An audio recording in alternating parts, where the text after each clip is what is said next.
Hi guys, welcome back to my YouTube channel. Today I want to talk about the effective and helpful study habits I've learned as a medical student. So if this is something you're interested in, please keep watching. Also, please don't forget to hit the like button if you like the video, as well as subscribe for more content like this. Thank you. The first helpful study habit I want to talk about is having your study day planned well in advance. I usually did this day before, if not couple days before. For example, I often plan out on a weekly basis what I want to cover, and I would specify in those days exactly what topics. When you plan your study day in advance, you can decide what topics you want to cover.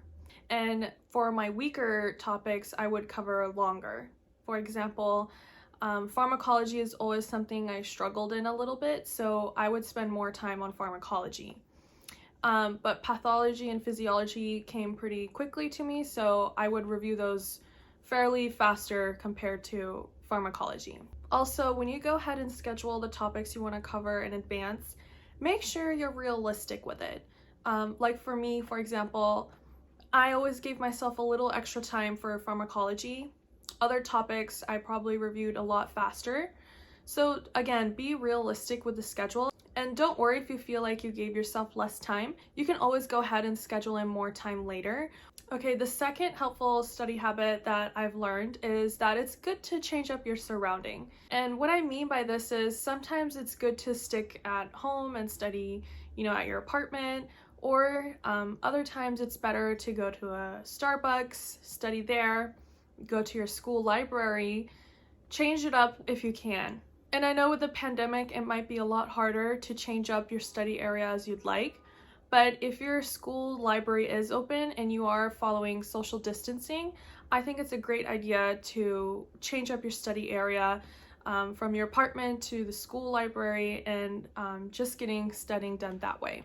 Why I like changing up my study area is because it gave me the chance to adapt to certain environments that I had no control over.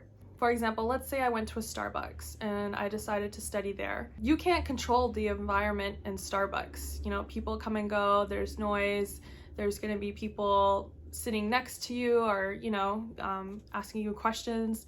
So these environments where you can't really control what's going on, they'll help you adapt to certain situations. So this is just a little tip that I found helpful for me. It was definitely a good tip because I used to study in only quiet environments, and I found when I went to certain different places like Starbucks or the school library, I was subconsciously training myself to get used to these triggers that I couldn't control. And that'll ultimately help you on test day when there could be triggers that are going on around you, such as someone tapping their pencil on the desk continuously. You can't control that, right? The other good thing about changing up your study area is it's a new surrounding. You go in and it's totally new and you feel refreshed and more motivated. At least I do. I feel more motivated and refreshed whenever I go to new areas to study. It just gives me a new insight and I feel like I can cover much more material. The third study habit that I'd like to share is that it is okay if you have to run off your schedule a little bit. What I mean by this is if you feel like you need to spend more time on a certain topic and it backs up your schedule by, let's say, 30 minutes, that's totally fine. Don't feel like you have to follow your schedule to the T. It's absolutely okay to run off your schedule by a little bit.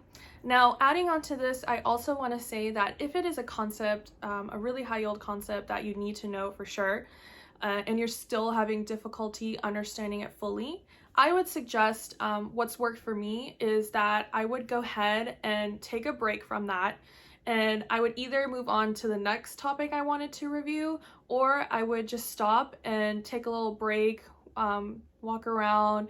I would do a little chore that I had to do and then come back to it. Usually when you take a break from a topic and you come back to it with a fresh pair of eyes and you're more relaxed and sometimes you're able to understand it better than you could before. And other times still, if you're having a hard time, I would just finish that topic for the day and I would schedule that in the next day or a couple of days after.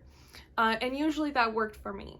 So again, when you give yourself a break on the concept that you had trouble with, you're allowing yourself to clear your mind and you come back with another perspective.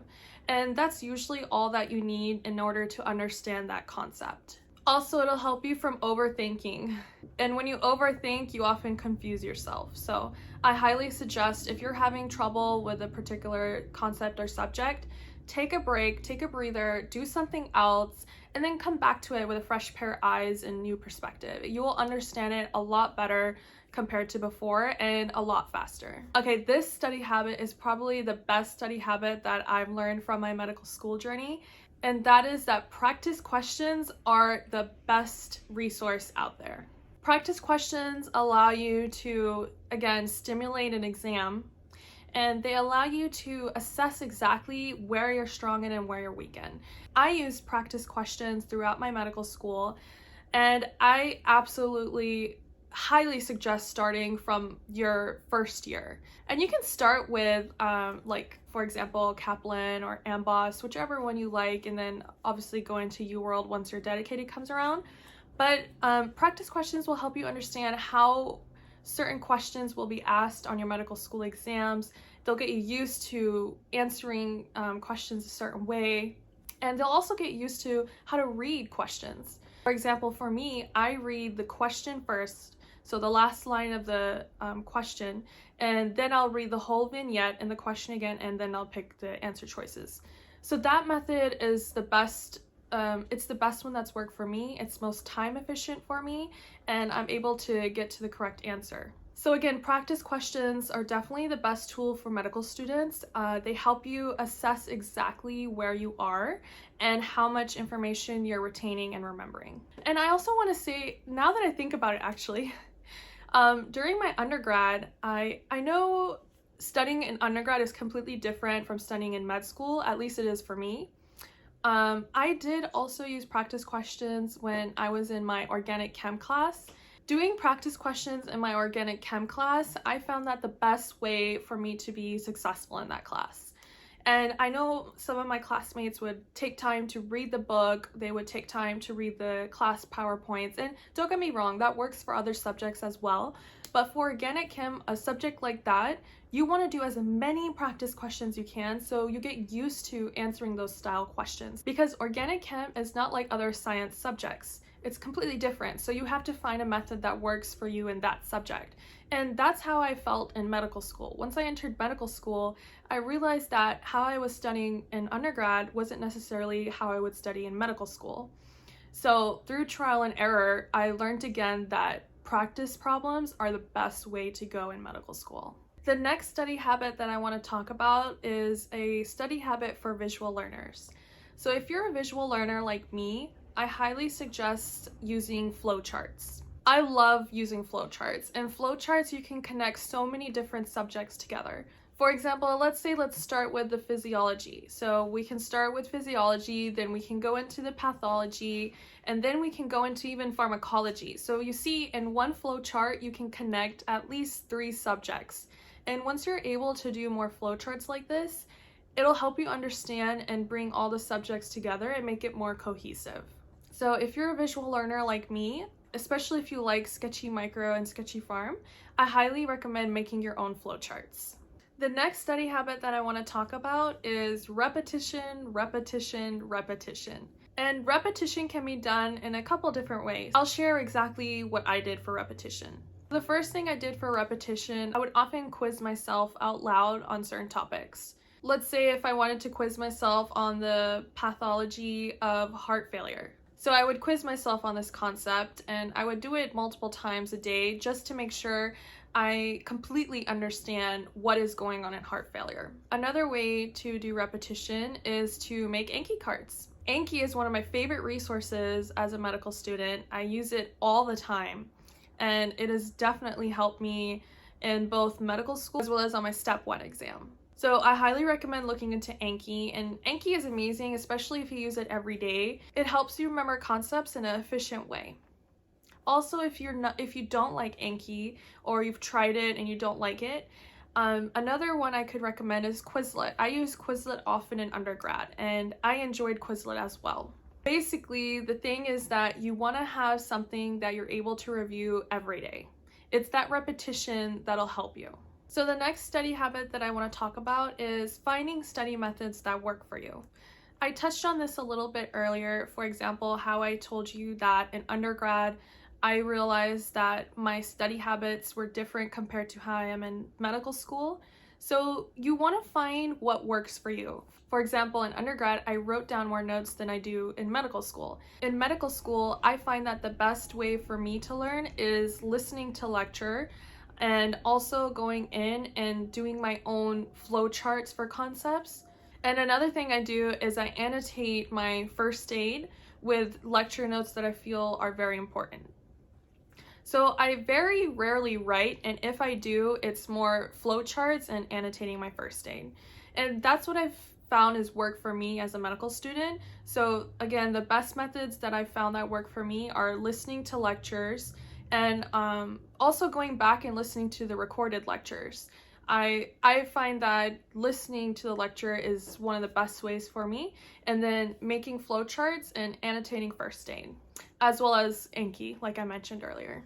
So through trial and error, you'll realize what methods work for you. And also going off study methods, I also want to share that the study method that worked for me for my Step 1 prep is called the cycling method. And with the cycling method, you're essentially reviewing topics on a weekly basis. And I reviewed topics with pathoma, so I would review pathoma on a weekly basis. And if you're interested in looking more into the cycling method, I'll go ahead and link my YouTube video for that down below, and you can check it out. And cycling can be done with any exam. So as long as you're able to break it down again on a weekly basis, you can definitely use it. And my last study habit that I want to talk about is the importance of scheduling in breaks. Breaks are very important.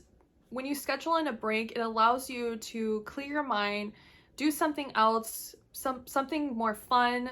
And when you allow yourself to take a break, you're being kind to yourself and you're putting yourself first.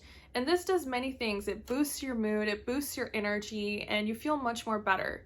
So I highly recommend scheduling breaks. And I know some people take a break every hour. I personally don't do that. I take a break every 2 or 3 hours, and the breaks that I take are usually 20 minutes. And that's what I found that works for me. Again, through trial and error, you'll find what works for you.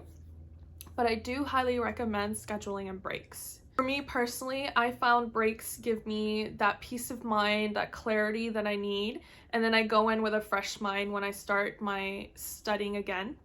And the other thing that they do is they give me a boost of energy. I feel good and I feel more motivated, and I'm able to carry on the study day. So definitely schedule in breaks when you can. And that covers all my study habits that I've learned as a medical student. I hope you guys found this video helpful, and if you want to share some of your study habits that you found helpful, definitely share below. I'd love to see what works for you, and other people can also see other recommendations. So thank you guys for watching, and I'll see you in my next video.